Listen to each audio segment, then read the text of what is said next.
Hey, please welcome to the show, Katelyn. Hey, Katelyn. Hi, How are you?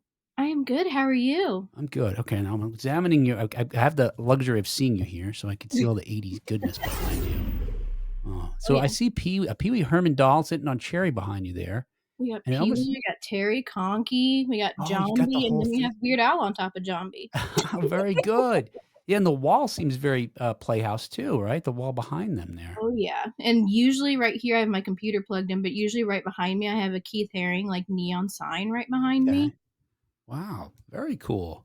I just learned, so I'm going to a convention at the beginning of September, and I just learned that, and I'm visiting a friend in a town nearby, that Keith Haring's from that town, Oh, Blandon, is he really? Pennsylvania. Yeah, and apparently they have like a big mural they've preserved like forever there.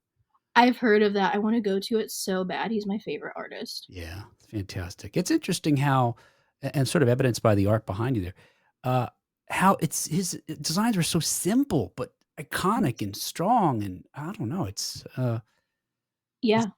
wild to me. So, hey, you're a younger person than I am, an entire generation, at least one generation, right? I don't know how they count those things. I lost track after my own. Yeah, they don't me look. too. I'm a member of Generation X, and we weren't called Generation X until we were adults. So it wasn't like they knew right away what we were going to be called. But you still love a lot of the things that I love from the 1980s. How is this possible? I'm always Well, my parents, like yeah. you, are Gen Xers. And I came from just like a lot of movie buffs, music buffs, and like my mom and dad introduced me to so many things that they grew up listening to. Like I've been in the 80s my whole life, my entire life. So like my very first memory that I have is, and I don't even know what we were doing, why we were doing this, but it's so vivid. Like I have very few memories from my childhood that are that vivid. Mhm. But it's listening to Only the Good Die Young by Billy Oh, Joel in the car with my mom. Like I remember what the weather felt like. It was like spring going into summer. I remember the smell outside. And it was like right then, it was like, oh, this is going to be my music taste. mhm. And so, like, and I was always very much so drilled on 80s, 70s, and 80s music, whether it was my grandma, my mom, my dad. Like, I remember being, I don't know, I had to have been probably 7 or 8. And my mom and Come On Eileen coming on. Mhm. And my mom being like, if you ever are going to play 80s trivia, you have to know who who the band behind this song is. It's Dexy's Midnight Runners. And I was Mhm. like, okay. And so a couple times of that, and she'd be like, who is it? And I'm like, I don't know. And she's like, Dexy's Midnight Runners. And I like, it just like got drilled in my head. So then like she'd be like, who is it? And like I told her, I'm like, Dexy's Midnight Runners. Huh. So I mean, it was just like drilled in my head, like Billy Joel and like that song and Elton John and like all of those people like turned into people that I listen to now because that's just what I grew up with. Wow. That's what I listen to too, but it's because what I grew up with. Right. It's interesting because I have a couple of kids, and one of mine is in their early 20s, and I'm thinking they very much know about the 1980s. They're among their friends. They're always like, "Oh, hey, this is just like in that 1980 film." And they're like, well, "What are you talking about?" And I'm always proud of that. But they don't. Their apartment's not decorated with 80s stuff. Their clothing isn't. You've gone an extra mile, I guess. Or how does that happen? Uh, from I guess from the love of the music to getting to actually embracing more of the culture that you live it. I guess in your daily life. Yeah, I remember. So the very first movie that I remember watching is Pee Wee's Big Adventure, Oh, such a and good one. it's such a good movie. It's still my favorite movie to this day. And I remember the first person I ever wanted to look like was Dottie. Like I Oh remember yeah. seeing her bangs and like the outfits, and I was like, oh my god! Like, and it's specifically when they're in the basement and she comes down, she has those orange leggings on, the pink Yep. boots, the white sweater with the bikes all over it. I was like, oh my god, I want that outfit. I want that Mhm. outfit. And I think a lot of it came from that movie because it's really subtle. But there are things like when you look at like when he's walking down the strip, when he's going to like get the horn from his bike or for his bike and Mhm. stuff like that, like you see the geometric shapes like on the signs and stuff like that. And so I remember like looking at that and being like, wow, was this decade that colorful? Like did it have like all these shapes and stuff? That's really cool. And then I'm sure my mom or dad introduced me to like Full House. And then I wanted to be like DJ, which that has totally changed because Candace Cameron, but we're not going to get into that. um, Right. and so I think it just came from seeing like when DJ and Stephanie would like walk out and they would have like those geometric sweaters on. And I remember being like, man, I want to wear that. I want to look like that. And I don't know why that stuck so much for me Mm, because I know so many Gen Xers introduced their kids to 80s stuff and it didn't stick. I yeah. think it's just that I've always had like a more quirky personality, and so the quirky shapes and the colors and stuff always have just resonated with me.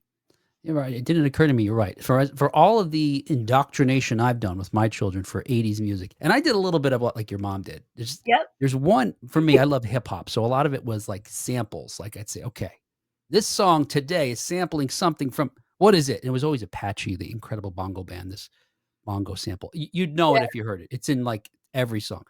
But I would do that with them. It drives them crazy. I do it to this day. But Oh yeah. I never really introduced them to the fashion or style. So I guess they would only have seen it in films or TV like yourself. And yeah, it's not something that they took to. Yeah. Um, it's funny. I think that like I'm trying to think. I don't know that there were certain things I wore in the 1980s but there's very few things I could think of that were iconic to me in such a way that I wish I could still wear them today and get away with it. I guess said differently, as a person in my 50s, if I dressed the way you do now, and I did dress that way, 40 years ago, but if I dress that way now, people are like, oh, come on, guy, come on, let it go. But you look great and you get away with it. Thanks. I'm So, I'm a firm believer that like anyone can get away with anything. Like mhm. my mom knows that like if she wants to do a certain hairstyle or she wants something, she absolutely cannot around me go, "Oh, but I'm too old for that," because I will Mm. yell at her. Yeah, I'm like, "You are not too old. Shut up." yeah. It's yeah. Look, I am certainly as I get older, I've in my whole life I've tried to be a person who doesn't care about what people think. But it's funny to still be vulnerable to that even now. Like I told you, oh, I didn't mention this to you. I mentioned something else to you. Cut that. I did, I wrote this book with weird stories in it from the 1980s, true stories. And so I did a presentation of it at this convention that travels the country. It's called the World of Oddities, I think. World of Oddities.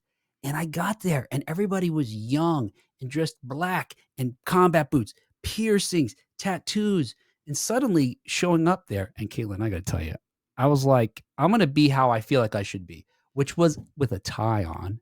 Did I have a tie on? No, I didn't have a tie on. Oh, I had this shirt on. I had this pink Def Leppard shirt on, Yeah. but I had a suit jacket over it and like jeans and sneakers or something. I was like, I feel like a poser.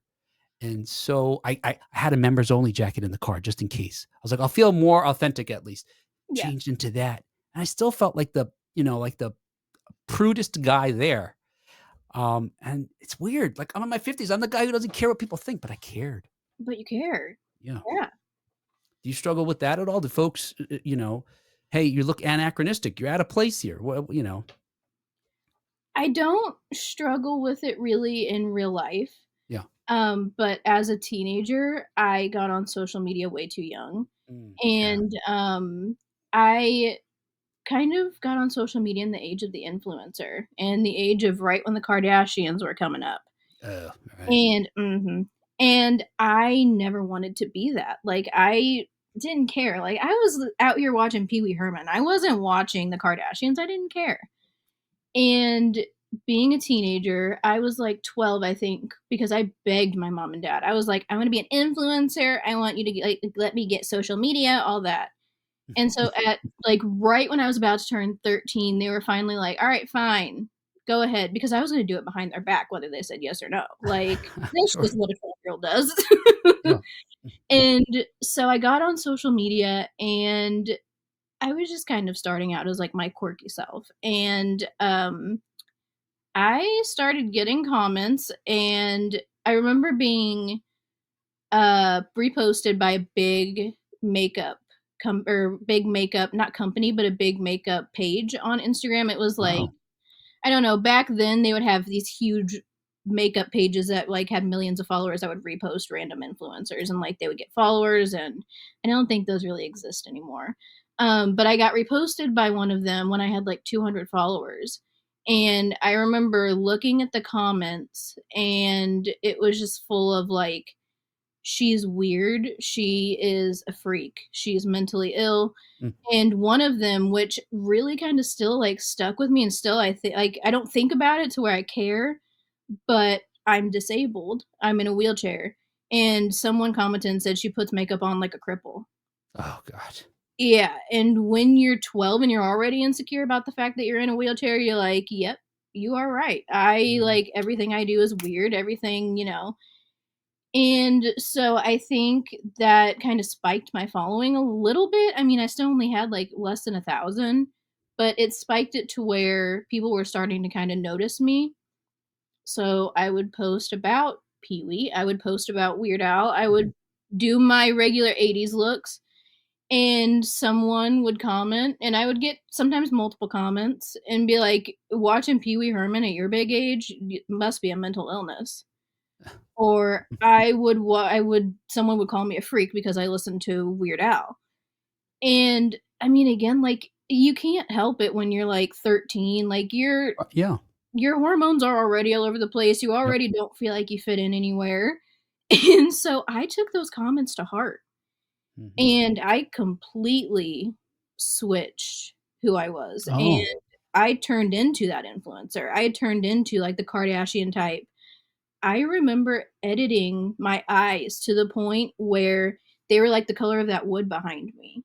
Like, I remember lightening them to the point where they were so light. I remember slanting my eyes in Facetune. I remember, like, cutting my Oh, cheekbones in wow. Facetune because I was like, "This is what people want for me to be liked, then okay, that's what I'll do." Hmm. Yeah, you can't hold it against your younger self, certainly, you're right. I mean, it's tough being a teenager, holy cow. It is. Um, yeah, and even being an adult, and you know what? Po most of those folks, I don't know how old they were, certainly, but they're probably adults, and they never got through that. They didn't evolve past that No. caring about people, so they, project, right? They Yeah. feel insecure with themselves, so they gotta make other people feel bad about themselves. And I remember almost getting to that point where I would start, like, projecting almost onto people where I would want to, but I never would because I'm like, "I know what it feels like to get those comments, so I'm not going to leave those comments." But I remember getting, like, to the point where I did get so bitter that I was close to being, like, starting to project on people that I thought was weird, and I'm like, "Okay, you know what it's like to get that. Don't do it." Like, I had enough of a moral compass not to, but Mm, you get so bitter at a point that sure. it's like, and so that's why when I do get a hate comment now, I literally always respond. I mean, I don't always respond. Sometimes I'm like, "All right, it's not worth it, delete it." But if I do respond, a lot of times I will literally respond and say, "I have been where you are. I know how it feels to be bitter in life because you can't be yourself, and I hope you get better and you learn how to be nice to people."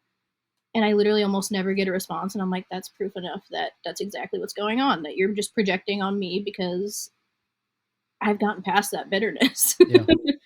That's one oh gosh. There's so many things from the 1980s that you and I both love, and there's a lot of things I love today too. One Yeah, thing from the 1980s that unfortunately we will never get back is the idea of the lack of social media, where folks can really efficiently, try to take down a person for no reason, just because they had a bad day or something like that. It was limited to, name calling in school maybe or after school, and that was it. And be one or two people. Not that they couldn't make you feel awful. There's enough movies about high school, feuds set in the 1980s. right. But yeah, but it was, and there was bullying. But gosh, there was. I read. I'm trying to remember what this was, but an article talking about bullying in the 1980s versus today, where you could go home Mm. and escape it. Now you go home, you can't go to any social media thing. God forbid you're on it, and then suddenly you're getting attacked again. Yeah, that's awful. But And congratulations to you for rising above it. yeah, I was homeschooled, so I never got bullied at school. So I never knew what that was like. Mm, And I gosh, always tell people because they're always like, "Well, I mean, I could see it if like you knew the person in school, but why do you care so much about what a stranger says about you?" I'm like, bullying is bullying. It yeah, still affects you whether it's someone behind a screen or someone like saying it to your face. yeah. And and especially when you're so young like that. oh, yeah. I'm the guy who I tend to try to be above everything, very Eastern philosophy. And then Uh-huh. I'll see some comment on Facebook about something that social or political that I disagree with, and I'm like, listen, you mother. Me too. Me And too. sometimes I delete it because I'm like, all right, I want. Sometimes I let it go on, and then I delete it because I fight with people Yeah. for 2 days or something. And usually Yeah. my wife's like, "Do you really want that out there?" I was like, "I don't care. These people need to learn." But yeah, You're like, fine. yeah, right. No. Okay. So a couple times now you mentioned Weird Al and Pee Wee. Is there something in common for them that they both? What is it about them? I suppose that continue to find comfort or joy in. I suppose. Um, really from my childhood, they are the two like most prominent people that I remember watching. Like these two are my total childhood heroes. I don't remember the first time I watched Pee Wee. My mom introduced me to Big Adventure now. I didn't watch Playhouse as a kid. I didn't even know Oh, Playhouse existed as a kid. So my mom introduced me to Big Adventure when I was a toddler. Like, I mean, I think we were like, all right, let's sit down and like try to figure this out like a few months ago. And I think we decided I had to have been 3 or 4 when I watched that movie for the first time. And the first time I remember watching it, I was like 7, I think. And it wasn't the first time that I did watch it because I was quoting it at this point. Like I was already like watching it. I was like, I'm a loner, Dottie. I'm a rebel. Like I was already there. And I remember that first time of watching it. Again, it's very vivid. That's the other memory from my childhood. It's very vivid of like sitting in front of the TV. It's specifically the scene when he's going in to get the horn for his bike. I remember sitting and watching it and being like, there's something about this guy that feels different in the same way that I'm different. And Mhm. I could not put that into words. I did not know what that meant. And it wasn't even really that I thought that in words. It was just like I had a feeling. I was like, he just feels different in the same way that I'm different. Mm. And with Weird Al, so my mom introduced me to Pee Wee. My dad introduced me to Weird Al. So right when Michael Jackson died, it was right before I really got into the 80s. Right after Michael Jackson died, I went through a whole Michael Jackson phase. Like I would literally go to spend the night with my grandma, and I would make my grandma tape my fingers like he had them for some Oh reason. yeah, It was right. crazy. So it was insane. But I remember we had like an old PC. I don't even know what it was at this point, but it was like 2009, I think. Right. So, I mean, at that time, we couldn't afford a Mac. I don't even know if Macs were really around at that point. Mhm. And so we had like this old PC, and I would sit on YouTube and watch Michael Jackson videos. And I remember my dad being like, hey, there is this guy in the 80s that would do like spoofs of Michael Jackson songs. And I think you should watch one of his videos because I Mhm. think you'd like it. I was like, okay, whatever. And so the first one he showed me was Eat It. That was the first one. And I'm like, that's kind Yep. of, I feel like everyone's introduction to Weird Al is Yep. Eat It. And Weird Al was just like, oh, he's weird. He's different. He's quirky. And that resonated with me because I was always super quirky. And this was like before any of the social media thing happened. With Pee Wee though, it was always a little deeper. It was always a little like I just know he's different in the same way that I am, and I didn't know what that meant. And they always Mhm. say, and I never believed this until Paul Rubens came out. I never believed this. They always say that queer kids are always actively looking for people that are like them. They're always actively Mm. searching because we know that both of my therapists have used this word and I'd never heard it. And I'm like, I like it. Is that queer kids just know that somehow they are othered. Like Huh. we just know that. We know in our like we feel it in our soul that something is different and it's different even than like just the normal weird kid. And I never could put words to that. And I couldn't really put words to that until Paul Rubens came out and I was like, somehow as a queer kid, I saw that even through that character, I saw that he was gay. And I think that resonated with me. And he just felt like a safe space to be that weird kid that was even deeper. And then with Weird Al, it was kind of like the weird, just the normal weird kid thing where I was just like, I'm weird You're Weird, I resonate with that. Um, and Weird Al's quirkiness was more, I think, of like the outward thing and like, oh, it's okay to dress differently. It's okay to like act crazy. And I think Pee Wee was a lot of like, okay, I see that he might be queer. I see that I am. Didn't have words for it. And I think that's why both of them resonated. It was just like Mm. that difference and the feeling othered. And a lot of what resonates with me now with Weird Al is how he got his name is people in college would be like, oh, there goes Weird Al. And like it was almost like a bullying thing. Yep.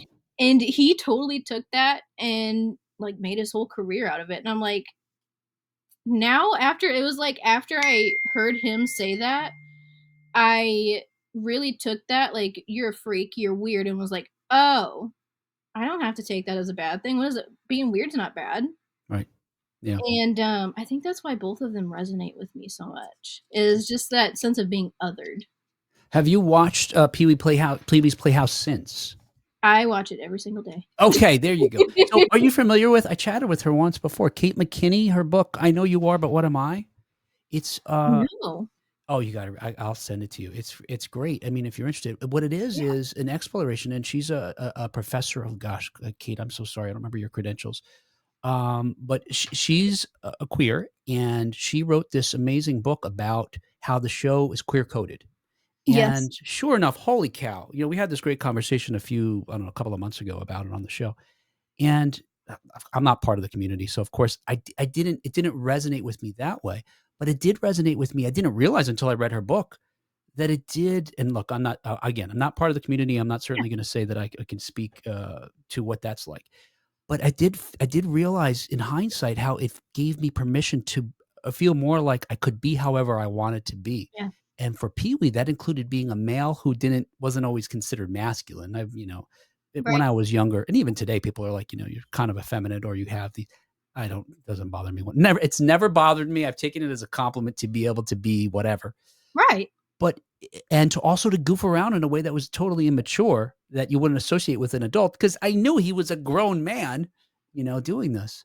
But it's a great book. But it's amazing that what a wonderful gift Paul Rubens gave you Yeah. and your community and other just weirdos like me to be empowered based, with this show and his film. Yeah, it's insane. I said this the other day on my Instagram story. It was on the anniversary, so of course, like I like when he passed away, I was like in complete shock. Mhm. I I didn't really honestly and a lot of people I think experienced that is I didn't realize how much of like a childhood hero Pee Wee was to me until Paul Rubens died. Yep. And I was just saying that the other day on my Instagram story is as a teenager, I remember my mom finding out that there was going to be a Pee Wee's Playhouse marathon when I was like 16 or 17. Mhm. And the only reason I didn't watch it as a kid is just because all that stupid BS was going down with him in the early 2000s, and Oh, like they yeah. weren't going to play it anywhere. So you couldn't really just like go to Netflix and watch it or any streaming. Right. Um, so I watched Pee Wee's Playhouse when I was like 17, and this was the height of my mental health problems. Like, and so I would fully dissociate anytime I watched Mm. Pee Wee because so many people were like, that's so childish, you need to stop. That I would be like, all right. But me and my aunt have made it a tradition to watch it every time we're together. And I mean, I've spent the night with her countless times. And so throughout that, I couldn't just be like, I don't want to watch Pee Wee anymore because she would have been like, what the hell is wrong with you? Where did my Caitlin go? Right? She's like, Yeah. where'd she go? What? Yeah. So I couldn't say that. And so we would still turn on Pee Wee and I would just like, I would just go out of it. Like, I don't remember watching Pee Wee at all, hardly throughout my teenage years. And so I watched Playhouse with my mom for the first time when, like, right in the height of that, when I was like 17. And I remember her kind of being like, yeah, this doesn't really hit the same as it did when I was a child. Mm. And for me, though, it was like, yeah, this show's kind of weird. I don't know how I feel about that. And it was way deeper for me because in my head, all I could think is, you're too old for Pee Wee Herman. You need to stop watching this. Like, Mm. this is crazy. Stop watching it. And I said this on my Instagram story, like on the anniversary the other day. I was like, teenage me didn't. really ever feel like she had a place. Like, she always just felt so othered, but at the same time, she was constantly trying to be like everyone else. And I was like, watching Pee Wee's Playhouse as an adult heals that inner teenager so much because it makes me feel like she did have a place and she would have been able Mm, to be herself no matter what in the playhouse. Like, I feel like everyone just has a place there. right. And I think that's why that show now resonates with me so much. And like, if I do like any weird makeup looks now, it's probably because I've just watched Pee Wee's Playhouse. I'm like, Mhm. Yeah, anything goes, right. yeah, That's funny you say that about his passing because it was the same thing for me. yeah, On the show or on our Facebook, I never post about someone dying, and quite honestly, because I'm at the age now where a lot of people I grew up with are dying, unfortunately. yeah, And in my real life too, relatives as well. And so it always bums me out. And I try not to bum people out in that way. But I posted about him and I didn't plan on it. I just found myself doing it. And it was only because, and like I told you, and I think I talked to Kate McKinney like maybe with a few days after that. It was right shortly after that, just as a coincidence, that I realized that, oh my gosh, of all the people that I talk about having influenced me on my life in my life, this is the only person I posted about dying. yeah. And it was because I hadn't realized, again, the sort of freedom to be yourself that I guess I found with him, like you're saying as well. Yeah, Uh, and I think a lot of people like found that through Playhouse. It was because that was like a whole different world. yeah, But I'm like, I think for me, it was always just the essence of that character. And like, it didn't matter. Like, Matt Wolf, who directed the documentary, said that he was such a world builder. And it's true because, like, even if you watch like Big Adventure, Big Top, Playhouse, whatever, even though like Big Adventure seems more like our world, it still is crazy that this man is so weird. Like, he is yeah, so flamboyant and out there, but like no one in any of his worlds ever questions him. yeah, They're like, "Oh yeah, there's Pee Wee Herman. Like, he's super normal."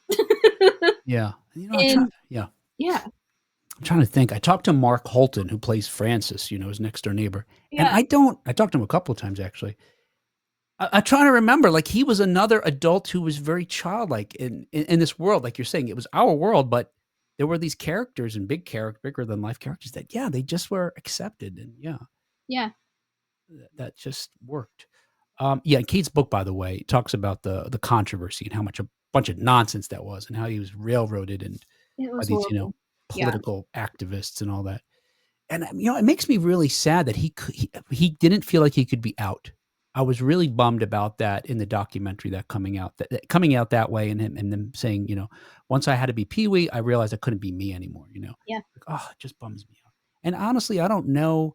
In the '80s, he could have been out because it was a time. It was, today's starting to remind me of it in some ways, although things are much Yes. better now. But people are trying to put people back in the closet. It's so ridiculous. But, yeah, that really bums me out for Yeah. Paul. That's another thing I said on my Instagram story the other day is I was like, I know that in the 80s, like, no one knew, right? And I mean, in the 80s, the whole, like, he wouldn't have been able to be out, especially, like, with being a children's entertainer, there's no way he would have been able to be out. But I think if we had the same knowledge of him that we had in the 80s, like, we did not know he was gay, even though, like, for me, like, and that's another thing that Matt Wolf said in an interview I listened to the other day. He was like, if you were a queer kid, like, the closet was made of glass. You just knew. And like, I think straight people knew too. It was just Yeah, like, I think if we had the same knowledge of like Paul from the 80s, didn't know he was gay, he wasn't out. Um, I think nowadays, I don't think Pee Wee's Playhouse would fly. I mm. think people would see it as indoctrination.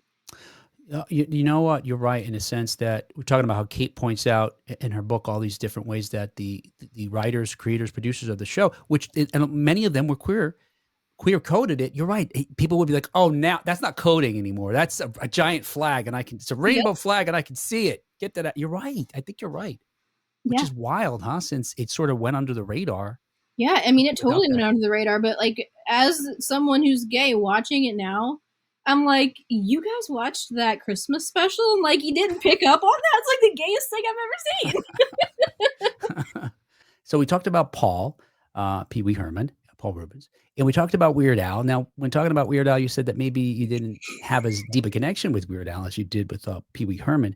But I happen to know that you're meeting with Weird Al. You're getting to meet Weird Al. So first of all, that's awesome, amazing. How did that come to be? And what does that say? I guess about your feelings about I Al. am. That I think that was, like, a little bit of a lie. I think the connection was as deep there, I think it was just a different connection that I felt to Pee-wee and Weird Al. Um, like I said, I mean, I've been listening to Weird Al my whole life. Um, the when I really felt the connection to Weird Al, it was in 2021, and that's again, it was one of those things I didn't realize until I was an adult, really, how much that connection meant to me. Is at this point, I was deep into my mental health, all of this, like, I was not going to listen to Weird Al actively, there's no way. But I was like, just at this point, I was so mentally not there because of my great grandma and then all of the other stuff that was already going on. And I was scrolling through YouTube. Again, I hadn't looked at anything, watched anything, listened to anything Weird Al in years. All of a sudden, I am scrolling and I stop. And right there was the Like a Surgeon video, which was my favorite when I was little. So I'm kind of like you sometimes, like, I can be a little woo woo, just a little bit. Like, sometimes I'm like, all right, what the universe? What? So I sat and looked at that thumbnail and I was like, there's no way Weird Al was like, there's no way. There's no way this is going on. I haven't, like, we know how algorithms work. You look at stuff and it keeps showing you that stuff, but I hadn't looked at anything. So I was like, what is going on? And I sat there and grappled with watching that video for Wow. probably a good 25 minutes. And that sounds so stupid to just like not want to watch a Weird Al video like that. But I was so mentally like, if I watch this and I'm going to be weird again and people are going to start calling me a freak again and I'm going to be mentally ill again. And I sat and grappled with that for 25 minutes, I think, and just sat, stared at the Mm. thumbnail. And I was like, at this point, you are looking for any ounce of joy. And I was like, you got to do it. Just do it. No one's gonna come out like in your bedroom and just start laughing at you. Like no one's gonna start, like your Aha! calling you right. Like you freak. Like no one's gonna do that. Yeah. And I turned on that video. And, oh my god, it was like I started sobbing my eyes out. It was like I was instantly taken back to like that 8-year-old that was sitting in that computer watching those Weird Al videos. And I sat there for probably a good, I would say, hour or so, and I watched the same rotation of Weird Al videos that I watched when I was little and just, like, sobbed. And so I can't remember when the last tour was. I think it was 22. But at that point, I had, like, kinda just started listening to him again, and I didn't know a lot of his original music. And so that's all that tour was. And so I was like, all right, it's just not going to hit the same. And I'm kind of glad I didn't because there were massive COVID restrictions with like the meet and greet and stuff like that still. And so this tour, I saw that he was coming to St. Louis and I like instantly was like, all right, this is it. He's doing parodies. Like, this is going to be it. And so last October, I bought the tickets and Oh, I bought the meet and greet. that's awesome. So, telling me how you feel about him now. I've interviewed a number of celebrities before, and I don't. There's only one time. It's really weird. It's a really weird one that I got nervous about meeting. Was the actor Stephen Amell who plays Arrow, who played Arrow on Green Arrow. Anyway, I got nervous. I found myself nervous to meet him. It threw me off guard. So I can't imagine for you the connection that you have for him.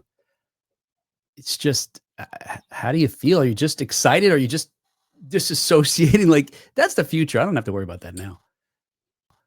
I am extremely nervous, but I think also I am completely like dissociated from it because it doesn't feel like it's gonna happen. Like it doesn't feel Mm, real.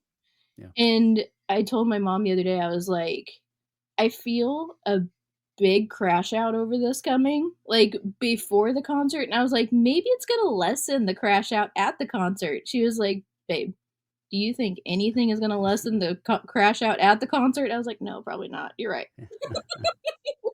Nick, meeting him may soften emotionally watching the show itself, or is that what you mean? No, like the crash out before the show, because I know I'm going to like sob before. I feel like I'm Okay. going to start crying at any point over the fact that I'm meeting him Oh, so do you meet him before or after? after. Oh, see, that's what you mean. Okay. Yeah, yeah, yeah. I see. I Yeah, could see that. Yeah, you see him there performing like he's right literally right there. Yeah. there. He becomes more real and you know you're just gonna meet him in another Yeah, hour or two. yeah. Yeah. Do you have not to put this in your head, do you have a speech prepared or do you know what you're gonna tell him? A rough idea, maybe?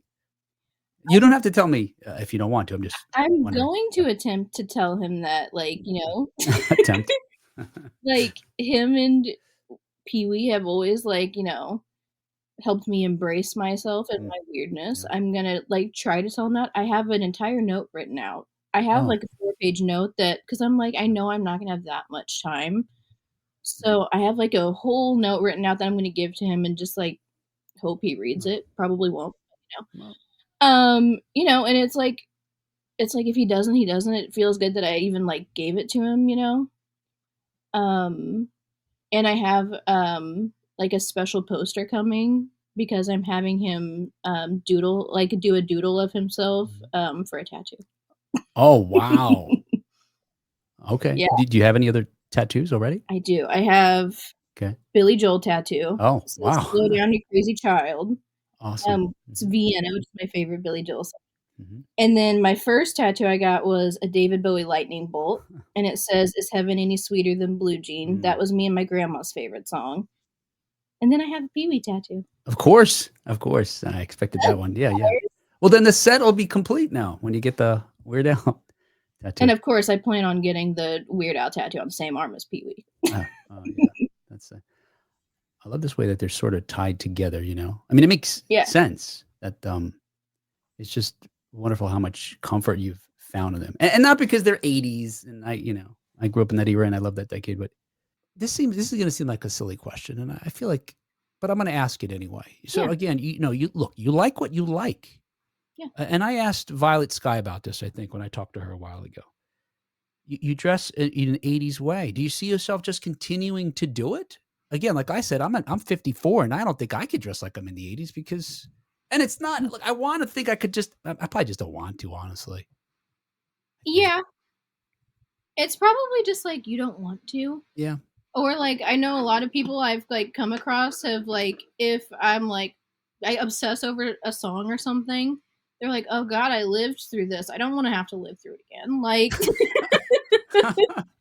and so I see myself continuing to do it for a while, and I think a lot of people kind of see it as like a persona. Like I'm doing this for social media and that's it. Like I'm just trying to get and I'm like this is actually just how I want to dress. And I think it's because I grew up so much, well not grew up, but in my teenage years I completely wiped out Right. everything that I saw as individuality, like wanting to look like Dottie and resonating with Pee Wee and like wanting to look like DJ Tanner. Like I wiped that out so much as a teenager that like this has just become who I am now. And I mean, I can't say that when I'm 55 I'm going to still be doing it. But I'm also not going to say that I don't see myself being like one of those like biker women that you see in their 50s that still are like completely stuck in the 80s. And I'm like, Yeah. I wasn't even born there. Yeah. But Huh. I feel like you'd have I don't know. It's kinda weird, right? That for you, you'd be okay in that way. I think this is gonna sound weird, I think no, I don't think so. I think this makes sense. For me, people would again, we try not to care what people think. right. But for me, the criticism would be, "This guy's trying to hold on to his high school years." For Yeah. you, it couldn't be that. I guess in a sense, it could be, but not in the sense that for us, Right. because that wasn't the contemporary, culture. It's Yeah. kinda I think you could get away with it. And I Again, we don't think care what people think. You get away with whatever you want. right, you don't care what people think. Yeah. I think a lot of it is society. like telling people that they have to grow up. Like you Yep. have to grow up. Have to start following these trends, and I think that's what goes on with like everyone wants to look like the Kardashians. Everybody wants like this super skinny like. I think it is just society pushing it on you. I found the other day Kim Kardashian just came out with her on her Skims line. It's like a shapewear line. She literally just came out with something that wraps on your face so it snatches your face and like brings your face up. And I'm like, dude, I'm no conspiracy theorist, but it's so obvious that they're literally selling you that you have to look a certain way. Yes. Like, Hmm. yeah, Yeah. they Yeah. are. Yeah. It's yeah. That's sad. Yeah.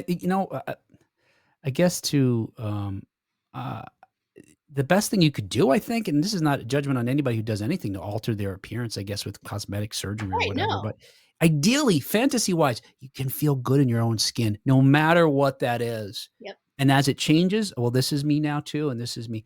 That is what I aspire to be. I don't, so far so good. But yeah, I mean, I wish my beard wasn't so white, but I'm not gonna dye it. I think I would, yeah. And I mean, yeah, that's how I am too. I'm like, if you want cosmetic surgery for whatever reason, obviously that's your decision.